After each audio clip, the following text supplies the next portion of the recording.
Good morning everyone, today we're going to be talking about Blizzadium farming as well as time gating and what I think about it.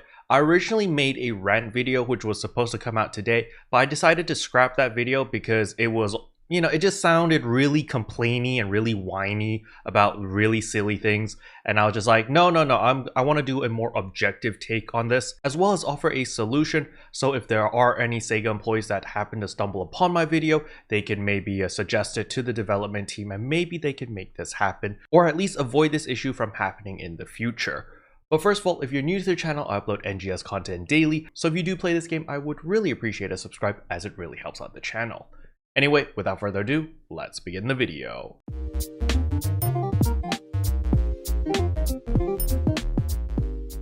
So the very first thing is we need to address the elephant in the room. What exactly did SEGA do wrong?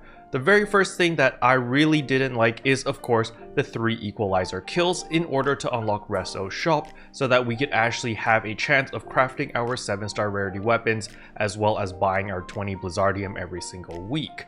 I feel like they should have made it a much more streamlined quest where there was no RNG involved, or at the very least implemented a pity system regarding the equalizers. So I'll explain the best scenario, which is of course just remove that quest altogether and change it to something else, such as go to the gorge and kill 500 enemies. I think that would be a reasonable quest because you're going to the gorge area, the ancients are there anyway, so I think they should be revolving everything with the new content and incentivizing people to do the new content. So what came out last week? It was the ancients, it was the gorge area, there was a lot of hype around, oh, what do the ancients drop? So what do we do? What's the most efficient way to farm these ancients? And unfortunately, the most efficient way to farm the ancients was to room hop. You go into a room, you kill the ancient, you jump to another room, you kill that ancient, you run to another room, so forth and so on, because it was just more efficient to room hop. So what I suggest is make a different method which is even more effective than room hopping.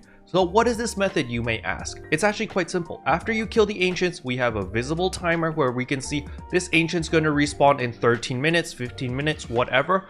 But for every 100 mobs you kill in the gorge area, it lowers the timer by 1 minute. Or for every boss enemy that you kill, it lowers it by a minute. Or every trial you complete in the gorge area, it lowers the respawn timer by a minute. So that way it incentivizes the group of people, the 32 players in the gorge area, to work together to, once you kill the ancient, everyone rolls out of the cave and starts killing all of the boss enemies as well as all of the trials and all of the stuff over there. So you have a reason to be in the gorge other than the ancients themselves.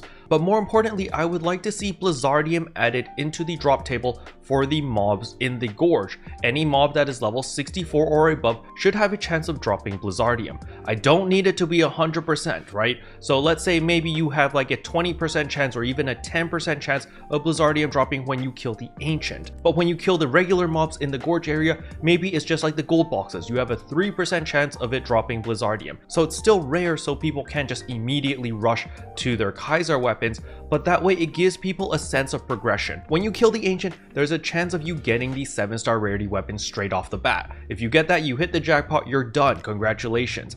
However, if you don't get it, which the majority of players are not going to get, but it's perfectly fine because you still get your 2 to 4 ice cubes, which is great. There's a chance of getting Blizzadium while you're killing the ancient, and once you kill the ancient, you start completing all the trials and the boss mobs in the gorge area, which all have a 3% chance of dropping more Blizzadium, which makes a lot of sense because you're kind of consolidating everyone to the gorge area and telling them, listen, this is going to be your end game grind zone. If you want any of the best gear, the end game loot, the end game capsules, stuff like that, you want to farm in the gorge. Why? Because the gorge has the highest requirements. You need to be level 60 since all the mobs are level 64 in order to deal damage, in order to be efficient. On top of that, you need the gear as well as the damage, and you also need the 100% harsh environment resistance in order to not take damage and not just immediately die there.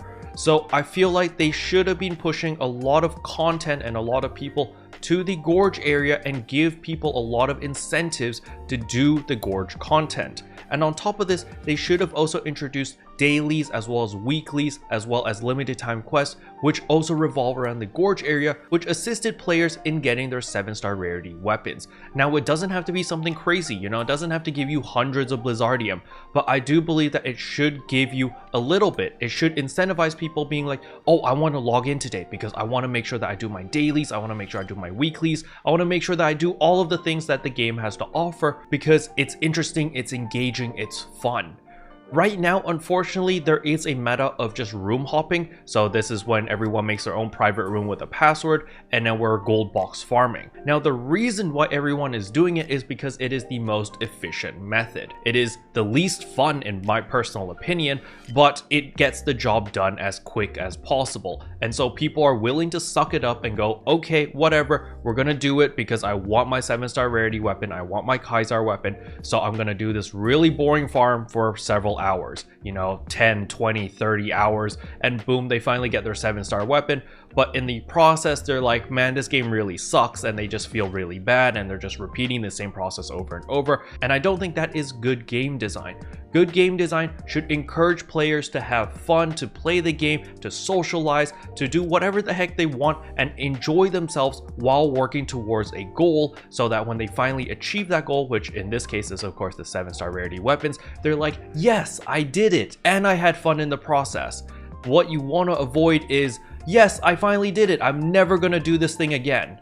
And that unfortunately is the case with the gold box farm. A lot of people which finally got their Kaiser weapons are like, yeah, I'm never gonna gold box farm ever again because that was hell to go through. It was 30 hours and it was disgusting, but it's okay. I got my final product. We're done. We're never gonna touch that content again. And I believe that type of game design will end up resulting in a lot of dead content where people don't want to do any of the other content because it's just not fun, or it's just repetitive, or just boring.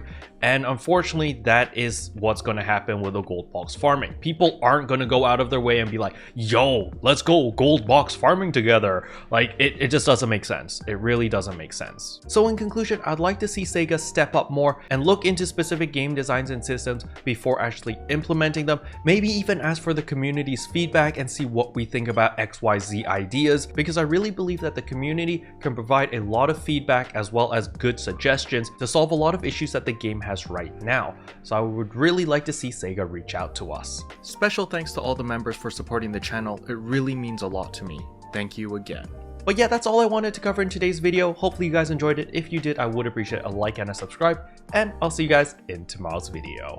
Bye. What can I say except you're welcome for the